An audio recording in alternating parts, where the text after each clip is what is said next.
Robbie, Jacob, and Clark, thank you very much for the kind invitation to participate with you here today. I just want to correct the record. I'm not the head of the Homeland Security Department. I'm just on the faculty there. Vincent Henry, a very, some of you might know, a very well-known member of the New York City Police Department, now heads up that department. He does a great job. There was a young man who was about to graduate high school and was contemplating his future. He played varsity football, but he wasn't a great athlete. He wasn't a particularly good student. He was just average. And he was trying to think about what he wanted to do with his life. So, like many in his position, he joined the Army, became a medic, enjoyed his service in the Army, and when he was discharged, he decided that he was going to continue in some type of public service. And he moved back to New York, and he took the first uniform test that was available, the court officer's examination for New York State, passed it, and became a New York State court officer. And on September 11th, 2001, that court officer was stationed 3 blocks away from the World Trade Center, and his unit received a call for assistance in the evacuation of the World Trade Center. And that young man went there with a number of court officers, and he was one of 3 court officers that perished that day. That site will forever be his burial site. His remains were not found, only his sidearm and his shield. And that young man was my nephew, Tommy Juergens. So I have a personal interest in Homeland Security. As a commissioner of the Port Authority of New York and New Jersey, I was the vice chair of the Security Committee, and as you all know, the Port Authority's assets were and still remain prime terrorist targets. After 9/11, I decided in order to serve as the vice chairman of the Security Committee, there was a lot more that I didn't know than what I did know. So that's when I went to Long Island University and got my certificate in Homeland Security Management, which was a 15-credit course. And then I was invited to join their faculty.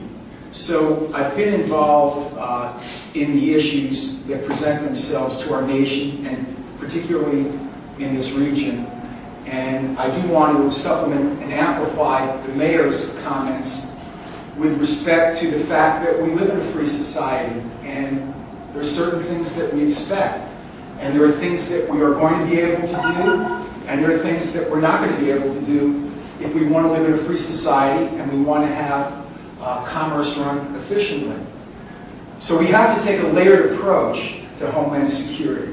So it's important that we harden our assets, that we use technology, that we have the law enforcement and military personnel that are necessary, and most importantly, that we have the intelligence capabilities with respect to gathering information and analyzing that information and disseminating that information between federal, state, and local agencies, that we're going to be able to stop terrorist attacks.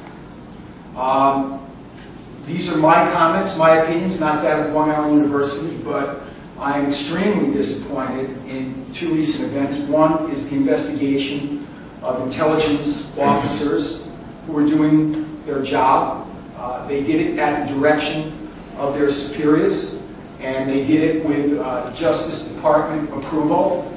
And I see no reason. I think it's a waste of time, it's a waste of money. I think it has a chilling effect on our intelligence gathering agencies to get information, to make decisions in the field, to investigate those officers who were acting at the time legally. I don't think we should go back and revisit that.